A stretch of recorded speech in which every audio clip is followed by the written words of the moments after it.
doing? This is Mike from Mike's Random Thoughts, and this is my testimony. So, I was actually born in Oklahoma City, Oklahoma, and it was actually a stormy night. My mother was going back and forth to the hospital. In fact, she was going to name me Storm Gatherer originally. Thankfully, though, she decided on Junior. The life I have lived and living in California and such, I could not imagine what my life would have been like had I been named Storm Gatherer. So, my mother was 14, and my father was 18. Now, I have had 3 different versions of events in my childhood. 4 if you actually add in my own mind. The state's version, my mother's, my father's, and my own. So if you don't know that God is real, I'm hoping by the end of my testimony, you will. So my father was not around according to what I have been told, except new events actually make his story sound more accurate after hearing everyone's take on it. So he claims he actually tried to be around, but was actually blocked by my mother's friends and family members.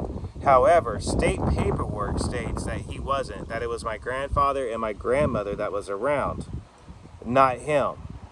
That is more or less to show you guys what an adoption story like myself is like. There's a lot of he said and she said in it.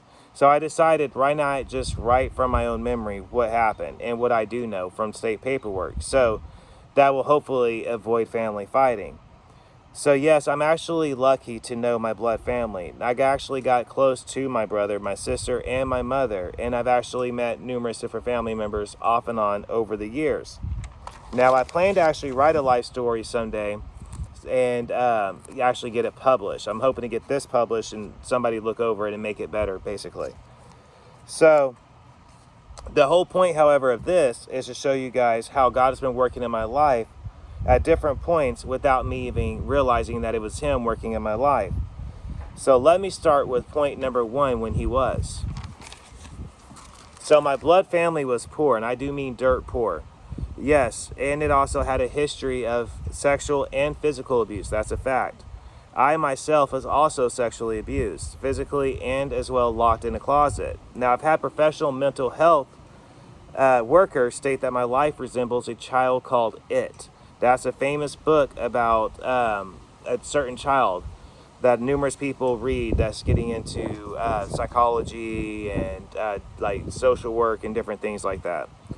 So I know court paperwork stated that one brother actually handed me Monopoly money underneath the door, and that I actually had a lamp and Play-Doh and a bed, and that was it in the room, according to what different people was saying to DHS.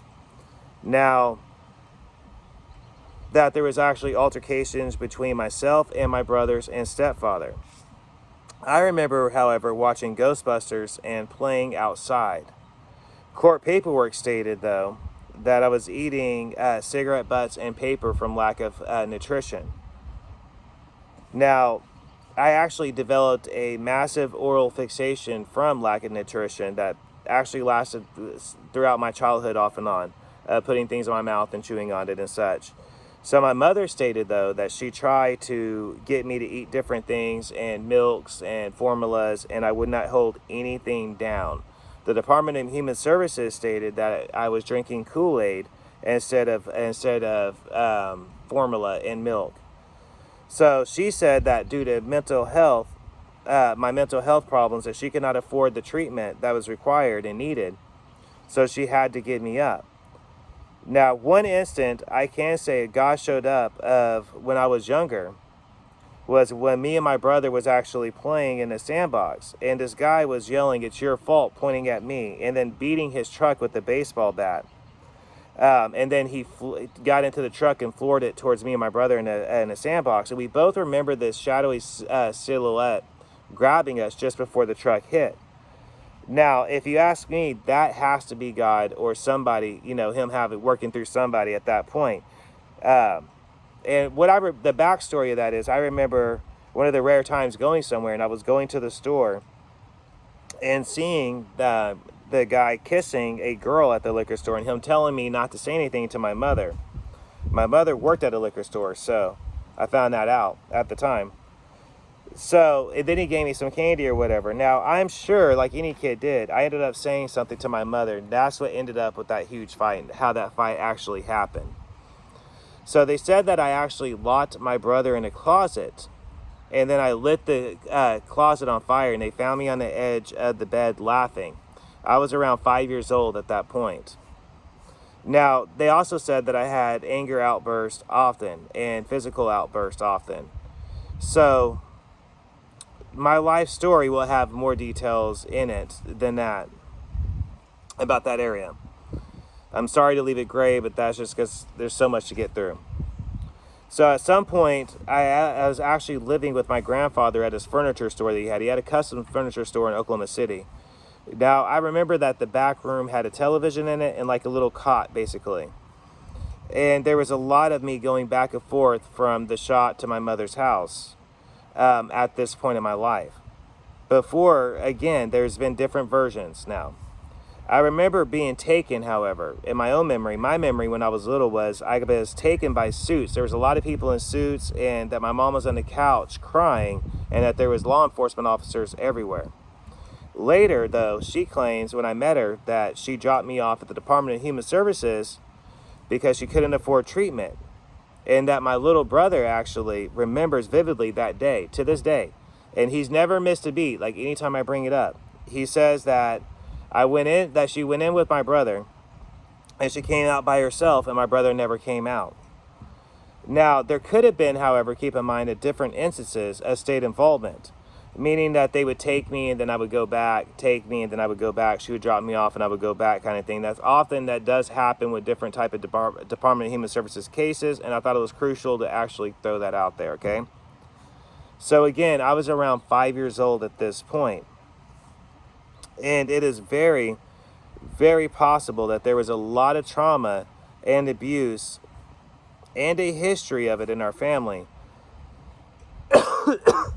So before I talk too much about my early childhood, I decided it would be best to leave that until I actually formulate an actual book before I go in details.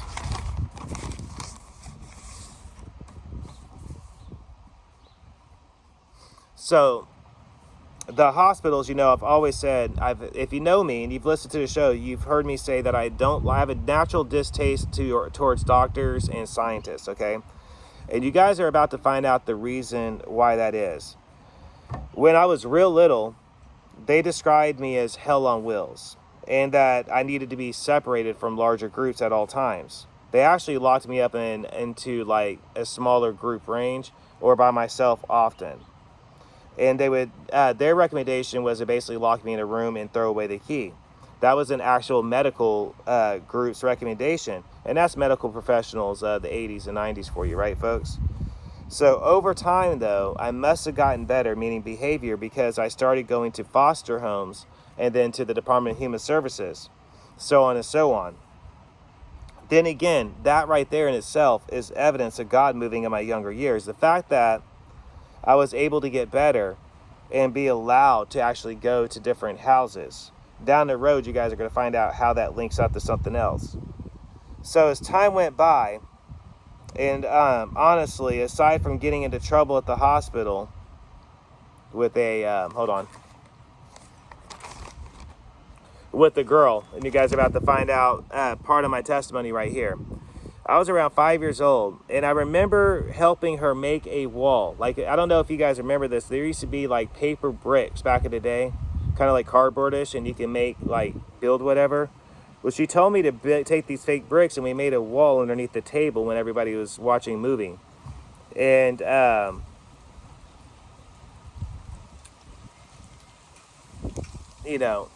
one thing led to another, and we got caught together basically behind the wall that we had made in the table when I was around 5. I want to say she was older than me, but it's hard to say from memory. I do know that the paperwork, I don't think it stated an age. But anyway, so God was moving again at another point in my life. I ended up at Tinker Air Force Base with a younger couple in Oklahoma City, Oklahoma. They were an emergency foster care family. It means temporary stays. I ended up being with them forever, actually, though.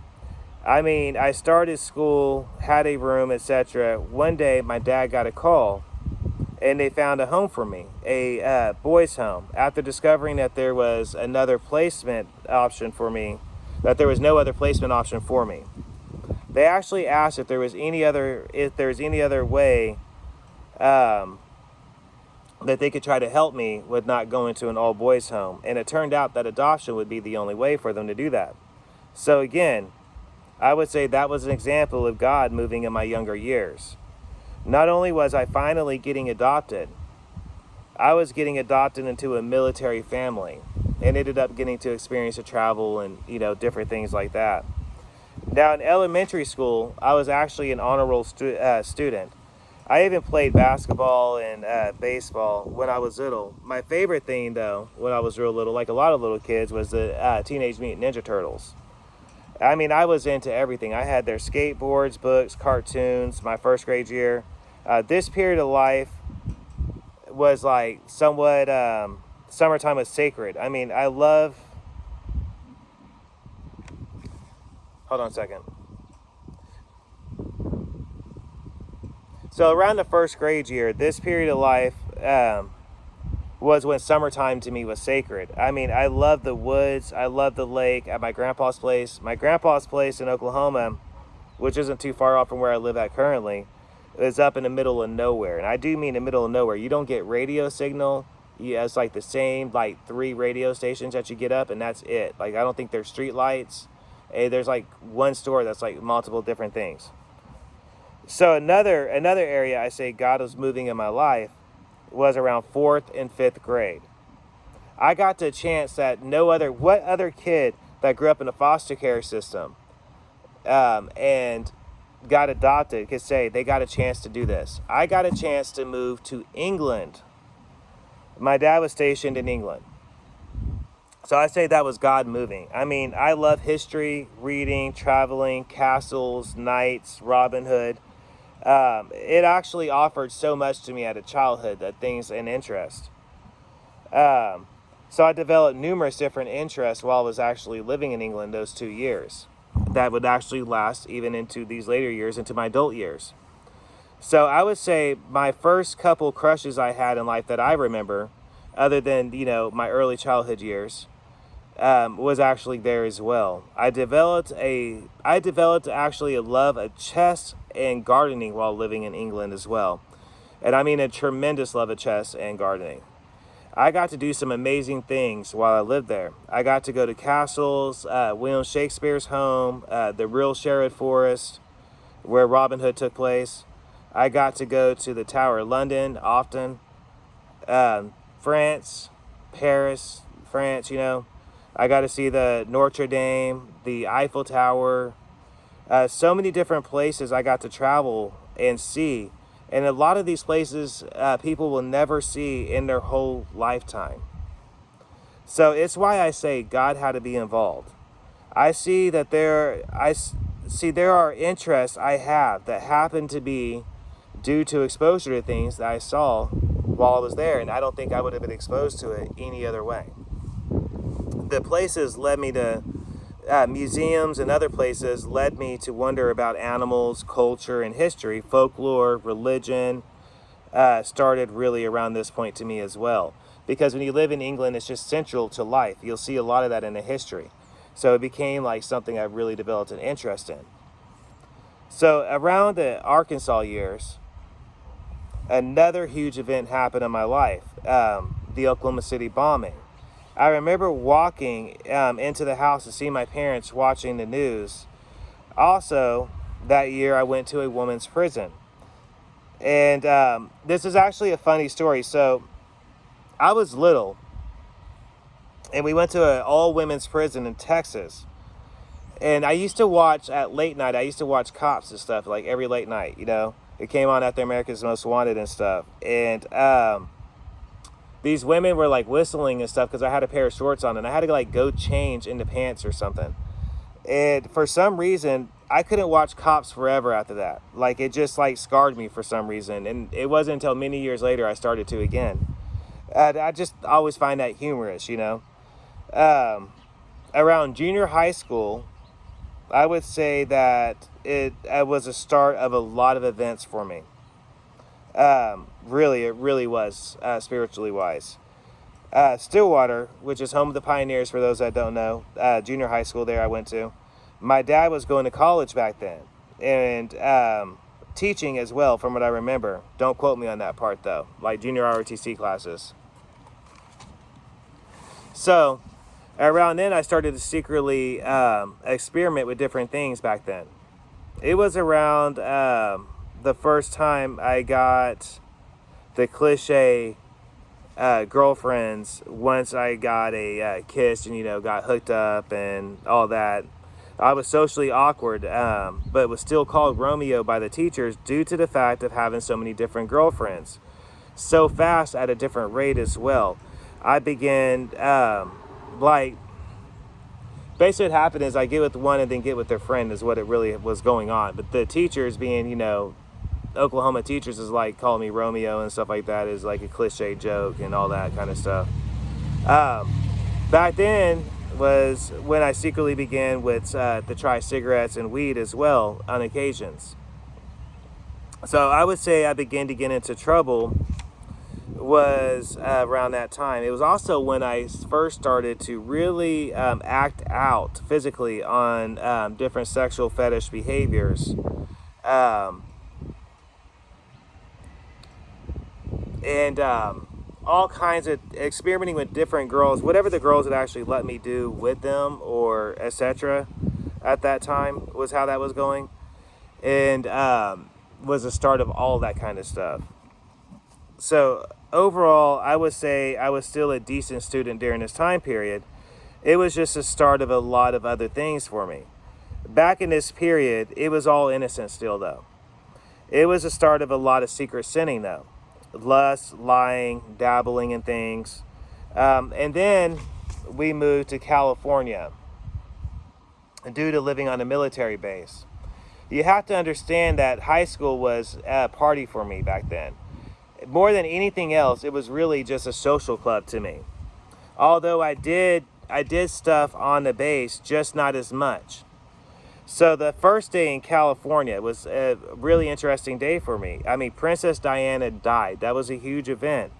And I was still excited but nervous. I managed to get into trouble, though, for smoking the first day of school and my first day in California. I got put into cuffs, although I did not get into major trouble. I don't think, anyways, from what I remember, because I don't remember getting into major trouble when I got home. I almost feel like the cop was just trying to scare me or something. So, meaning at home or anything, like I said. So like I said, for the most part, I was actually a good student and all, I got into trouble, but normally I managed to get myself out of trouble, at least out of major trouble anyways. So I got into fights, but it was like nothing major, like normal high school things, that normal high school fights would be about. My first year was nothing major happening. It was about the middle and sophomore year range that I began to do all kinds of things. Like I began to sell my medicine to get money from different students at the school. Anything that I could sell, I would try to sell basically to get the things I wanted. One of the things that I would do was I would put my ADHD medicine at the time into an empty milk carton or an orange juice carton. And I would tell the other people to have the cash in the opposite thing. Meaning if it was orange juice they would put the cash in and I would get the milk, you know what I'm saying? So that was like something I would do. And then, hold on a second, let me try to, yeah. And basically what happened was I would organize it to where they would come up to me and I'd say, hey, I don't like this. And then they would want to trade and I would have the cash, they would have the pills kind of thing. We went about our way. That's just how my mind worked in high school. It was around then that I really started smoking cigarettes and oh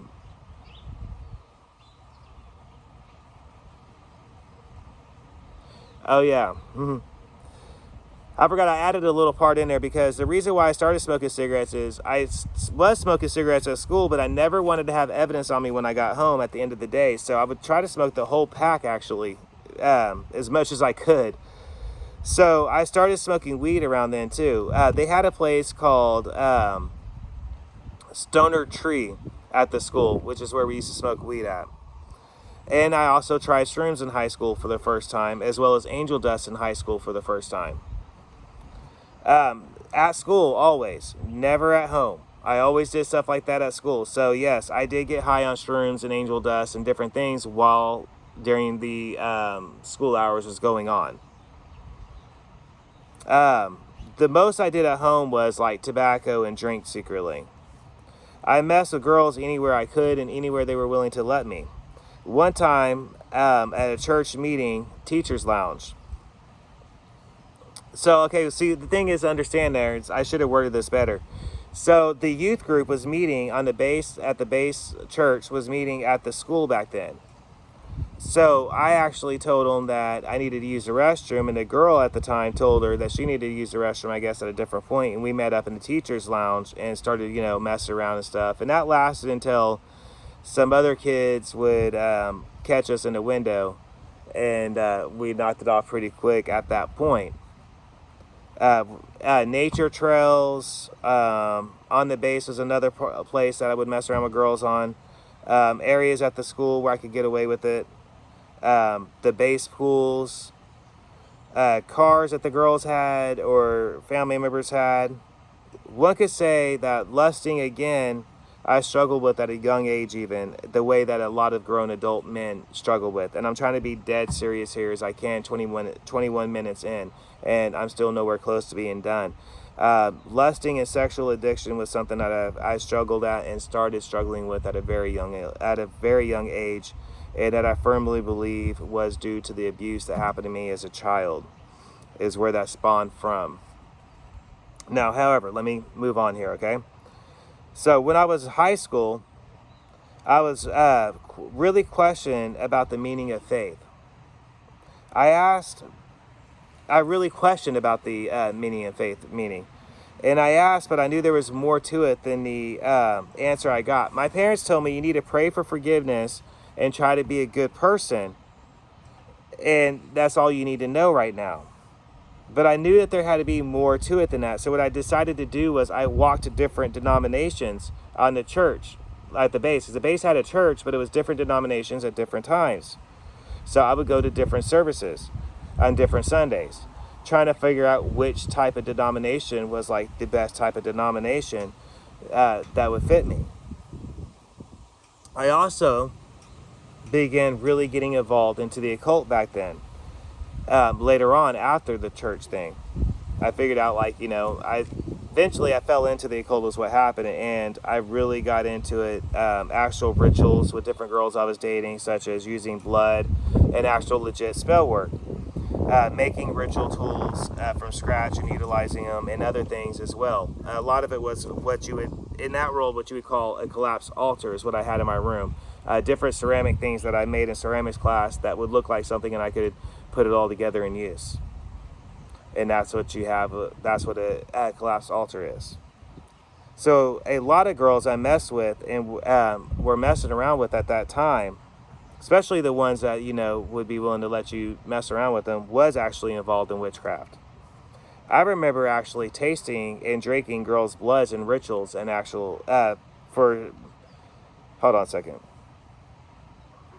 Oh yeah, I remember tasting a girl's blood in a ritual sense for the very first time on a couch. And she wasn't really a cutter. I think, yeah, she wasn't really a cutter like that. You know what I mean? She really wasn't. So she actually did, however, come from a family of witches, and she was proud of that. That dated all the way back from the Salem grounds. I remember her talking on and on about it. And yes, she was a cutter, but I wrote down she was a cutter, but she wasn't like a cutter like that. It wasn't like she was attention seeking. I remember another girl again, though, from a family of witches, and doing some kind of ritual and drinking her blood in it and we did that one in the school hallway. You know what I'm saying? Like I said, anywhere that we could.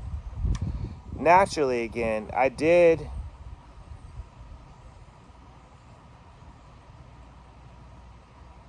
naturally, again, I did quote unquote have fun stuff at school. But I did get away with plenty though, trust me.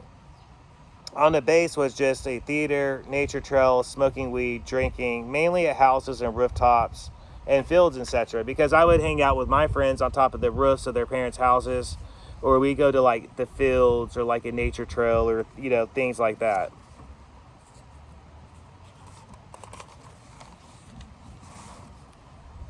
So saying all this, I still managed to get good grades, however. Hold on a second.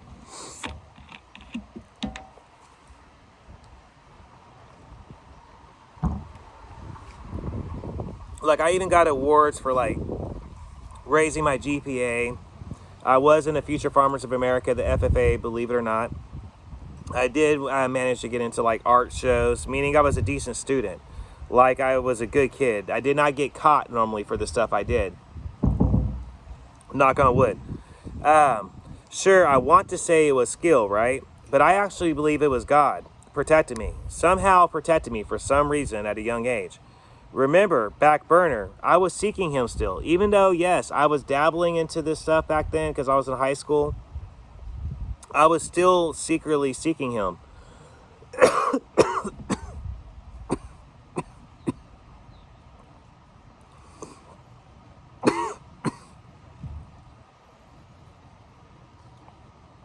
Sorry about that, guys. Hold on.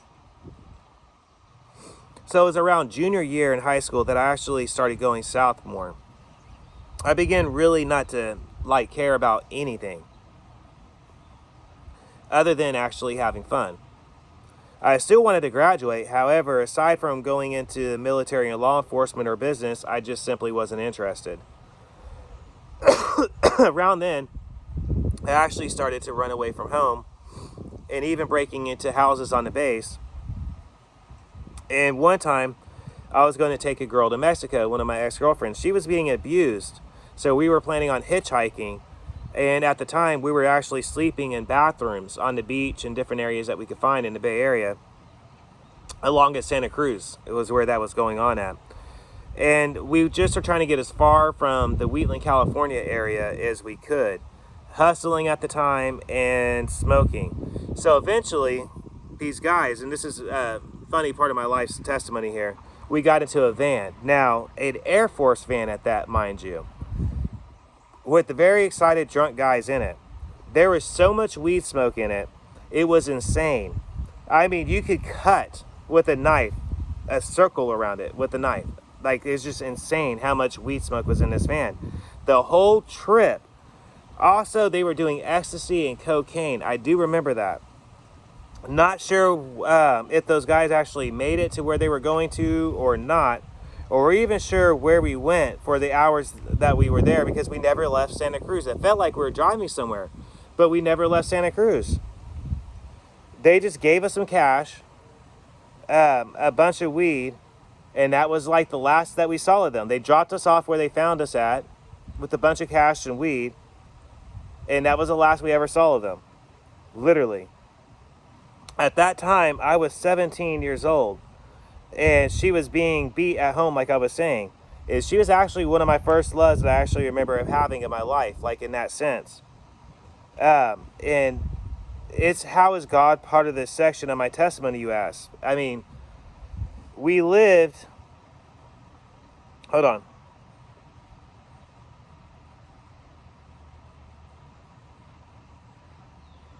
Oh, we were lucky enough not to OD, for one example. And it was the Santa Cruz Police Department caught us. We were both walked away from it. We kind of, you know what I mean, we didn't get into major trouble. It was kind of an awkward car ride with her mom and dad, though, back towards Linda, California, where she was from. The girlfriend of mine, she was from Linda, California. It's a little town outside of Sacramento. Although, she gave me one of my first tastes of, like, risky public behavior. Though, on the way home, she actually told me, and actually it was her idea, she coerced me into masturbating her while her parents were driving the car. Now, while this is going on, they were blasting Leonard Skinner, and she actually had me do that. Personally, the fact that her parents did not notice, or pretended not to notice, I should say, as an adult, I would say was a blessing from God. That was the first time I actually met her dad, as memory recalls. Her families were hippies and really involved in the occult. Like, I wasn't joking. So I guess maybe it wasn't that big of a surprise. You know what I mean? So who's to say, I guess, right? Me and her actually dated for a fairly long time. For the record, my mom actually hated her. Even later in my adult years, she appeared twice. She got arrested in high school because of a crazy ex-girlfriend. Oh. That's what it was. I got arrested actually in high school one time because of a crazy ex-girlfriend I was dating. This girl actually tried to say that I raped her with my friends on the military base at the pool.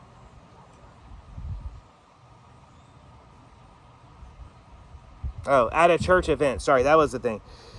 Yeah, she tried to say that we did this at a church lock-in event. Now, keep in mind that there was preachers up at the church event, well, with other people that were going to the church, right? Up all night long with the kids. There was always somebody up. She tried to say that me and these other people managed to do this to her. Now, her parents actually ended up splitting up over this accusation. So you got to understand, in the military, you get in trouble for what your kids do. So that's what ended up happening there. It was a huge deal that she lied and made this huge deal up that never happened. So her parents did end up splitting up over it. And last time I checked, she was in Buenos Aires, Argentina still. But I don't know. Maybe she's back by now with this way this world's going now, you know? So I also, in high school, got caught with my dad's commanding officer's daughter on the base pool. Now, he got upset with me over that one for sure. You know, when I got home, okay, let me explain something. Again, I like to say it was her coercing me. You got to understand the aspect there. But anyways, I remember what happened was she had told me we were swimming close to each other, kissing each other, and she did the pulling her thing over to the side, right? Her bikini bottom over to the side. And that happened at the pool. And I guess some of my dad's friends or something was there. And when I got home, he was bright red. And he was demanding that I break up with her. Because not only was it his commanding officer's daughter, it was also I think the general, or however rank it is, like the commanding officer of the whole military base's daughter as well. And around the same time period, I got arrested for breaking into houses on the military bases. Now, the backstory of this was my hand actually went through the screen door of a military base. I started to get, and that's what got me caught, by the way. I just want to say that. That's what got me caught. Now, I got in trouble at school more and more often. Smoking one time, my dad actually made me get a GPC menthol, GPC menthol light cigarettes, and he made me eat them with a knife and fork. I remember that. It was like 3 or 4 of them, and they made me eat them with a knife and fork. And it was Winter Olympics was going on back then. And man, you want to talk about sick. I got so sick that night. I was vomiting so bad. And you would actually think that from all that throwing up that I would quit smoking, right? You would be wrong. The next morning I got up and I took the whole pack of cigarettes. Ultimately, people understand, in the military, you get in trouble for what your parents do. Or you get into trouble, your parents get into trouble too. So eventually, a huge fight broke out. I remember my dad sitting on a toilet and telling me, "You don't like my rules, then you can move out." And I actually seen him. He actually seen me clench my fist, and he told me to hit him. I never did, however. So I left or kicked out. I can't really recall.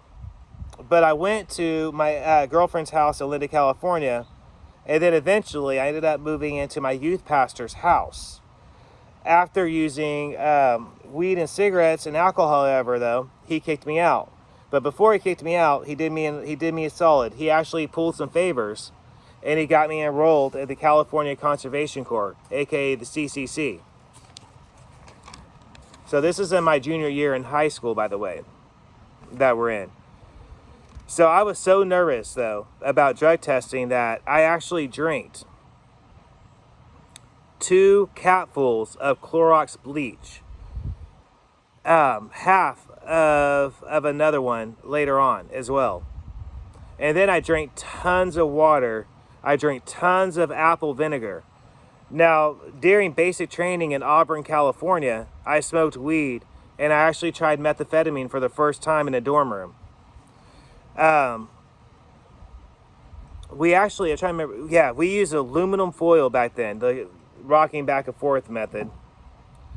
Now, only myself, this is the funny part, and this is God also. Like I say, it's funny, but it's not. I mean, but God was protecting me back then too, because here I'm in a CCC, and we just smoked weed and did meth in the middle of our dorm room, right? The next day, it turns out, we had to go do a drug test. Now, I was the only one that ended up passing the drug test. Other people were failing the drug test and coming back diluted. So, I know it's insane, but the bleach worked. I managed to make it through basic training. Now, I put LA, San Francisco, Bakersfield on my dream list. However, I got South Lake Tahoe, Sahara District. So you have to understand, I dreamed of going into the military with no luck. So yeah, I was stoked about going into the CCC.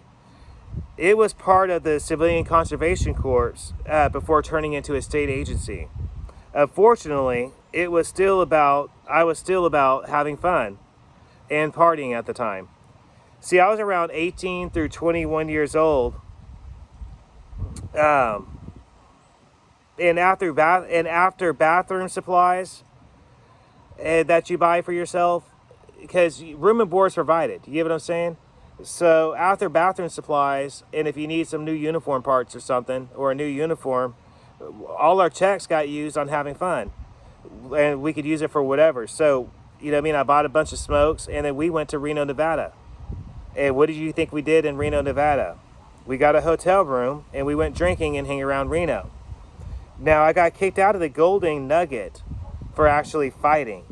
This is the thing. No one wanted to step forward that night. And I did, however. Meaning, to answer the Reno law enforcement's questions about where we're stationed at. Because the law enforcement officer, he had all of us standing there. And asking, like, you know, where are you guys stationed out of, and all this other stuff. No one was like trying to be responsive to him. So I was the only one. I was the first person I stepped forward, and I told him where we were stationed at. And our C1 the next day actually made us work outside. Now, if you've ever been in the mountains, especially during the fall and the wintertime, you know how cold and brisk the air can get, especially when you're on an elevation mountain peak. So, but however, our C1, because of the events that happened, he made us work out outside. And we were hungover as hell. I mean, massively hungover. However, I got into trouble for fighting again. My C1 said that he went back to back for me.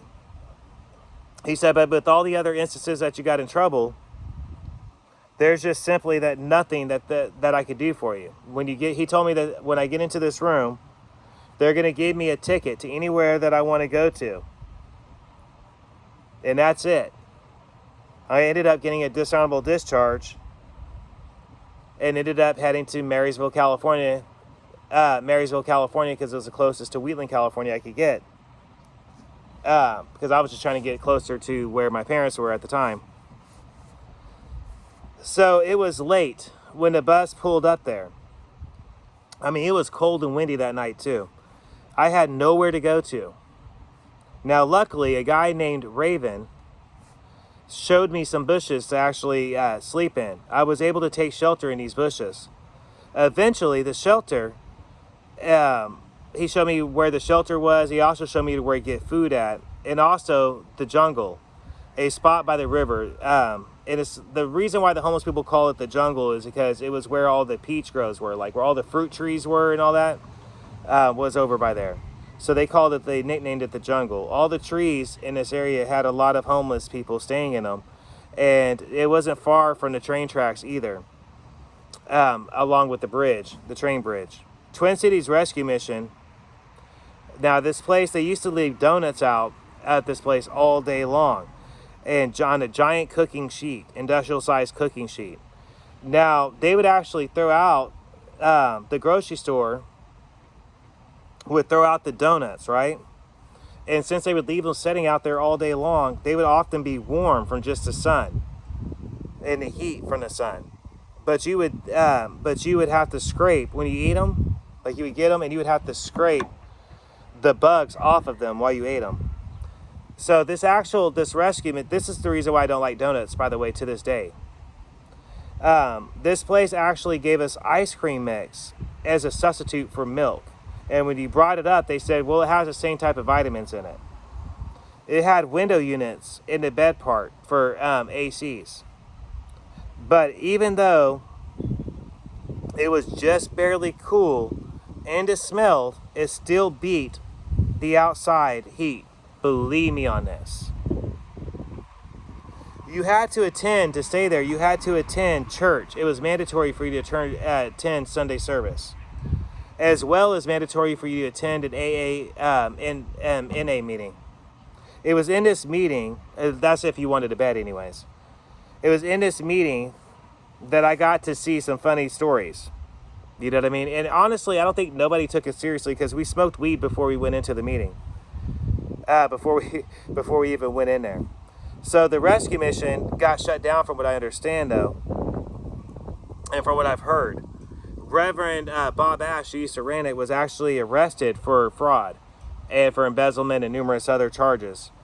So anyways, eventually I hit the streets and I met different chicks in the process. I also got hooked up on speed, crank, meth, extremely bad back then. I'm thinking about years, and I'm talking about, you know what I mean? You got to think about it. It was years before you saw ads on TV about it. Before you saw billboards and commercials about it. No one really knew about it except people that used it, you know what I'm saying, in law enforcement. So, but however, in this town I was at, I mean, it was everywhere. In this town, it was a trucking town. It was a trucking hooker town. So, I mean, meth was just everywhere back there. So, and I guess you gotta be from California, Yuba County, to understand that. But yeah, crank was everywhere. It was easier to get methamphetamine than it was to get marijuana back then, okay? In this town, it's easier to get crank than it was easier to get pot. So I'm gonna just share some stories right now over my homeless years in this next part. Hold on a second.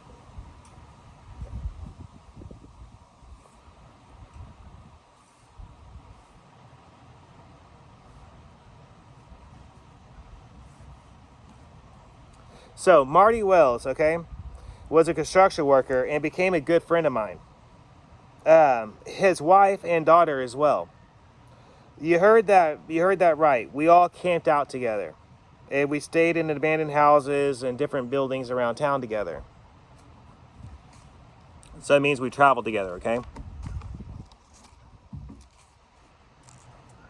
Man, it's so humid. These pages are actually kind of damp feeling. All right, hold on. So Marty, you know, he was, and Raven, these were both the people that showed me how to get into, like, you know, the Marysville Hotel.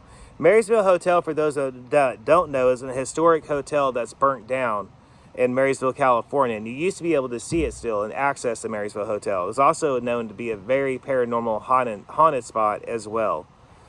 So we'd also find, you know, a house, and really we tried to turn it into a home the best we could with Dollar Tree stuff, dumpster finds, and, you know, whatever else. The fridge, even though it didn't work, we'd have beer and, you know, warm drinks in it and foods that didn't need to be refrigerated to make it feel like, you know, it was a thing. I think is why we did it. Thinking back on it. We had no plumbing or electricity, but what we did do was, at nighttime, we got those tea light candles, because you didn't want to use a big candle, because if you used a big candle, the police, when they pull by, they'll see the light flickering in the windows. So we'd use tea light candles on the floors to try to avoid them seeing the light whenever the cops drove by. Because if they drove by and seen you in it, they're going to kick you out of the abandoned house instantly. Believe that. So we only had so long before we had to find another one, though. Like, you would be able to stay in there for a little bit, but only for so long before, you know, you were reported and the cops kicked you out. Sometimes, though, we would stay into, like, you know, we actually managed to scrape up enough money to get a hotel room. Sometimes, though, it was an abandoned hotel. But also, many different abandoned houses. One time, me and Marty got rid of someone with the help of another one. See, a rapist, I was trying to think of the best way to word this. A child rapist was at this particular rescue mission, okay? It was a men's rescue mission, but women can eat at the rescue mission, right? So women and children were welcome to come around, but so that means that the bathroom primarily was a men's shelter, right? So this guy, though, he kept insisting on trying to get into the bathroom, just insisting on it. And his daughter, Marty's daughter, remember I told you we camped out together, she was using the bathroom and I was standing outside the bathroom. So things happen, and we didn't have to, like, you know, he bounced. So later on the next day, I go to the library and I find out that he was a repeated child molester and violent offender. So we basically ran him off, and he got banned from the property eventually, from the rescue mission. Now, naturally, you do run into it on the streets. You run into those type of people. One guy named Whitey was actually missing toes, okay? And he got them, actually, he told me, from hopping a Cadillac. Now, for those of you that don't know, a Cadillac on the streets when you're homeless is an open train.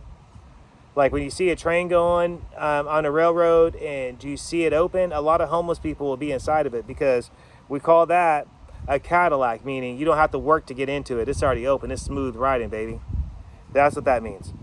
So I wanted to include Whitey and Peanut and Chief. All three were kind of like grandpa figures to me at that rescue mission.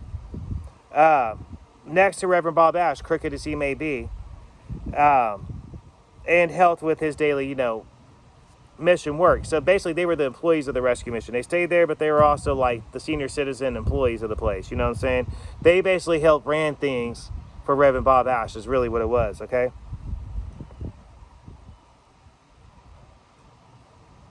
So back then, okay, being an addict, and I mean bad addict, okay, you got to understand something. I was so badly addicted to methamphetamine back then that my cheeks were completely sucked in.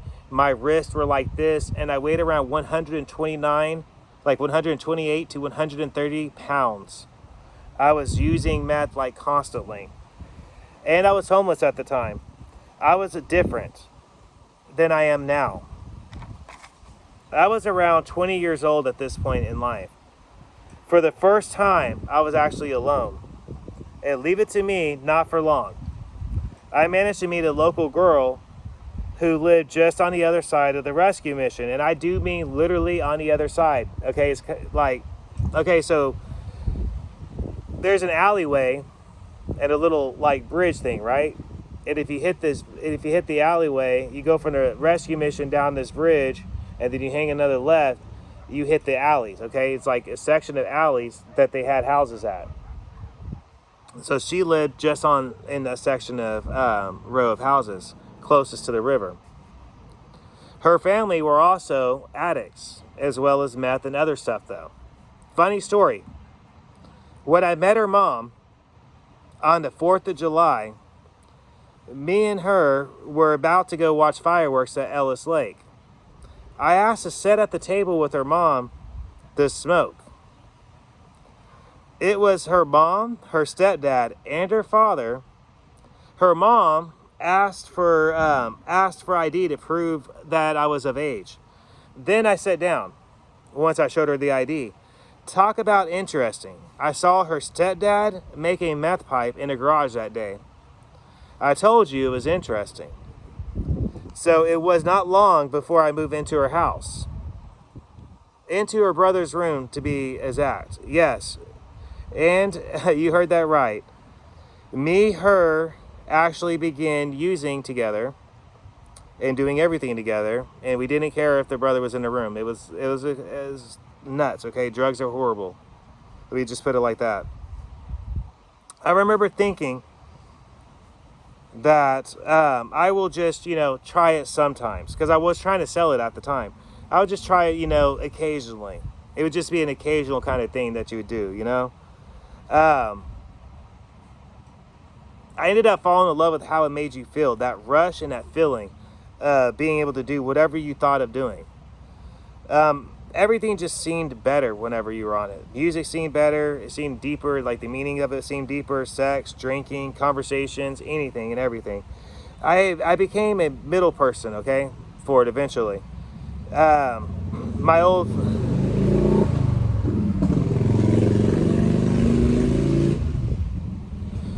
favorite working ground, the Connect guy. Okay. So it's how I founded my habit. It was always how I founded my habit. I just became the middle person. So I would, panhandle basically for hours back then, and working odd jobs whenever I could find them, to get tobacco, pot, seed, meth, alcohol, and, food. Sometimes just the 3, or sometimes all 4. Eventually, I did find a job though. Graveyard shift at Denny's, and then another mid-shift job at Dairy Queen.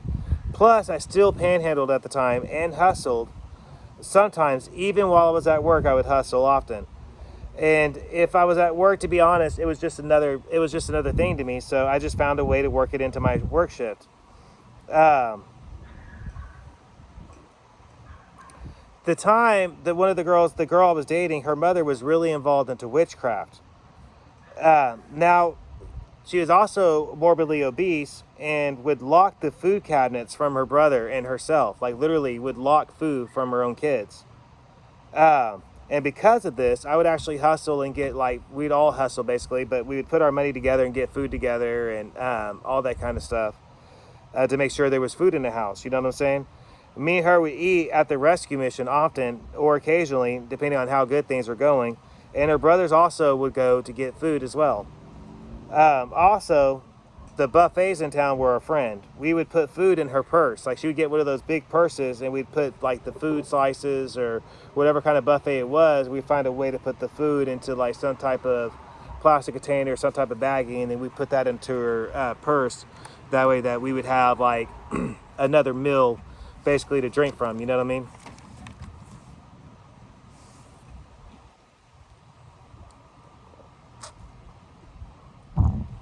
So now, hold on a second. So now some loose memories I have, okay? This old guy was hilarious, all right? He would often be tweaked out. He wore sunglasses at nighttime. He wore a dashiki robe, and he had a long cane from Africa. It was actually a rain stick, by the way, that if you turned it, it would make rain noises. He was a black dude, and he would trade trinket statues from the Dollar Tree and other places for meth. He was that was his obsession. That was his thing. Every tweaker has a downfall. Every single addict has a downfall of something they just can't live without. And his was unique and interesting statues, little trinkets, okay? Now there's also these 2 lesbians I'll never forget. And I would get them weed when they got dope sick. Ironically, both had degrees. They could literally teach at a college level education. And they actually came from decent families. I asked them once why they actually decided to become hookers, because of the fact they were so educated. And they came from decent families. One of them came from a very wealthy family. They actually told me that they could make more money in one night than they could ever make teaching. And you got to keep in mind, they could be college professors. One was a bad heroin addict, and I mean, boy, was she bad. And the other one was a straight up speed addict. Now, I often think back on it. The hell they went through being lesbians, sleeping with men. Even though they pimped their own selves out, one actually died and the other one left. You know what I'm saying? And when this event happened, when the one died of an overdose, I remember that day. And I vaguely remember the girl moving out. But I do remember the kids in the neighborhood. They were playing in the house. And they found syringes. And then I took the syringes and I did what I had to do. And then I hid them in a trash can. And these two alley section ways, you really saw nothing but meth labs, tweakers, and homeless people, etc., etc. Okay, so if you watch the news right now, it'd be like what Portland looks like, okay? In downtown Los Angeles, that's exactly what it would look like. It was homeless camps, abandoned houses, ran down houses, and then you had the big-ass rescue mission, you know what I'm saying? It wasn't uncommon for you to see drug items on the side of the alleyways there where we lived at. It just wasn't uncommon at all. So, you would often see, like I was just saying, you would often see a bench, right, in a front yard in a fridge with an extension cord going to it to keep it running. And all it had in it was drink and dope. You would see abandoned cars and tweakers working on them constantly. I'm talking like you would see more abandoned cars than you actually would see more cars running. So they had more abandoned cars than cars on the road. One girl I messed around with, she was actually clean though, and she actually worked at the courthouse, but her parents were actually meth addicts. They had some good crank back then too, boy. I mean, she lived just a couple of houses from the main girl I was dating and living with. And when I say a couple of houses, I'm talking like down the road couple of houses. She gave me, she would give me heads up sometimes as well whenever cops were going to do a sweep in the neighborhood.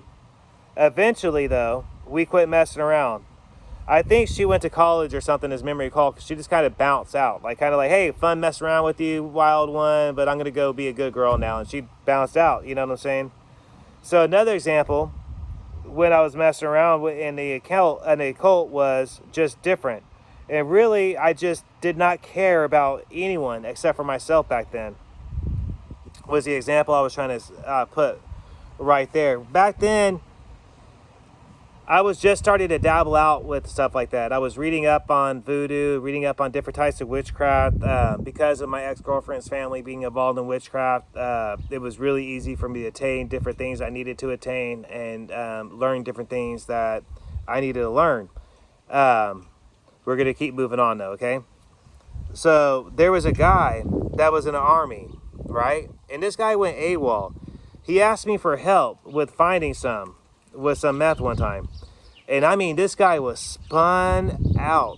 When I got to the spot I told him to go to, this girl I used to mess around with's house, he was actually hiding behind the trash cans, right?